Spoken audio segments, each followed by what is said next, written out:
Hello and welcome to episode 49 of the Cherry Bakewell Diaries. Today I'm going to be making caramel apple crumble, which is a lovely dessert. You can have it warm with custard or with cream or even ice cream if you want to. So I'll go and get everything ready and I'll see you in a minute. Right, so the first thing I've got is 2 tablespoons of caster sugar in the saucepan. I'm just going to turn that on and we're just going to make our caramel. Don't have it too high, fairly medium heat, and then just allow that to melt in the saucepan until it starts to go brown. And don't stir it either, just be patient with it and let it do its thing. And then once it starts to go, then you can start swirling it round. And then we're going to put our butter in with that as well. In the meantime, while that's going, I've got 3 large apples. I've got gala apples, you can use whatever you want. And I've peeled them and I'm going to core them. And then we're going to get that ready to go in our crumble. Now our caramel is just starting to melt.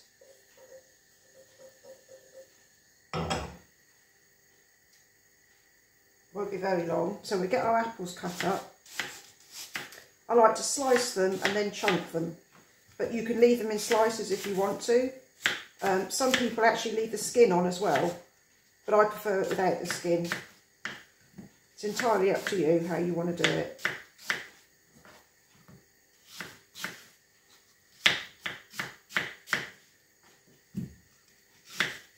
And that's just starting to go brown now, as you can see. So what we'll do is we'll put 30 grams of butter in with that and swirl that around, and that'll actually make our caramel. You see it all bubbling up now. So it doesn't take very long, but don't go stirring it, you just swirl it around the saucepan like that until that's melted.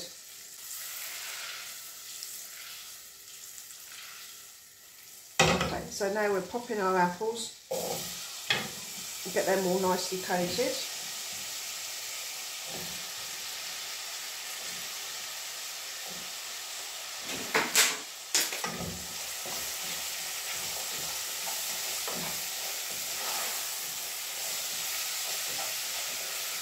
Now into that I'm just going to add a teaspoon of cinnamon, just to add a little bit of spice to it.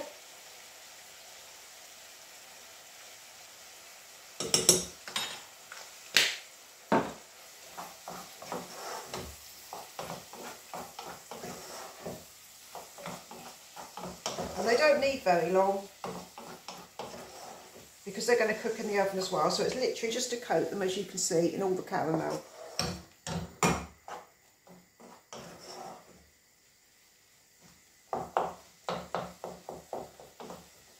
So that's just about done. I'm just going to put in a little bit of lemon juice, just about half a lemon, just for a little bit of acidity. So we pop that in and that balances it all out with the sugar.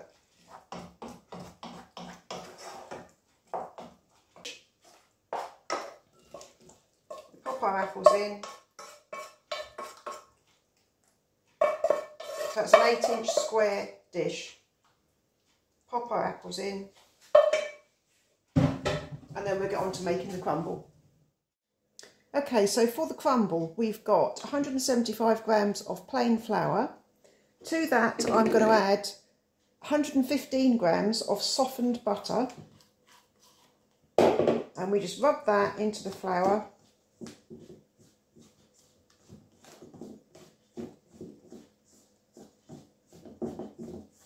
And then once it starts combining like that, doesn't matter if you have a few lumps in it, because the lumps are what makes it crunchy on the top, so it doesn't have to be completely fine.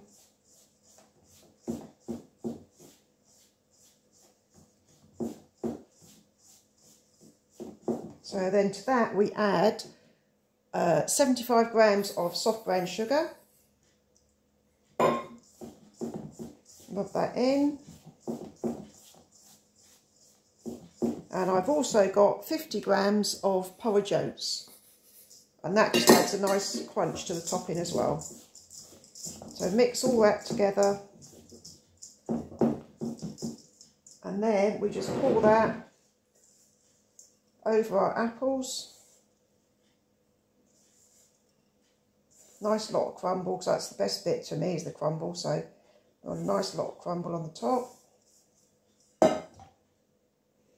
Smooth it out, and then that will bake on gas mark 6, which is 200 degrees centigrade, for 20 to 25 minutes, or until the top is nice and golden.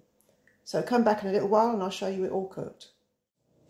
Hello and welcome back. So the apple crumble has just come out of the oven, and there it is, look, delicious golden crumble with all the juicy apples in the bottom. Really, really nice, and the caramel just really makes a difference on the bottom as well.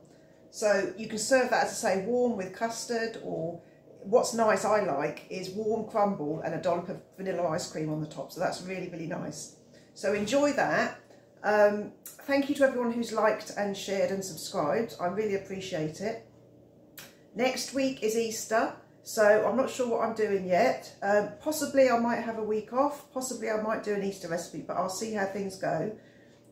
So if you don't see me next week, I'm having a week off. So we'll see how we go. For now though, enjoy your apple crumble, and I'll see you again soon. Take care for now. Bye.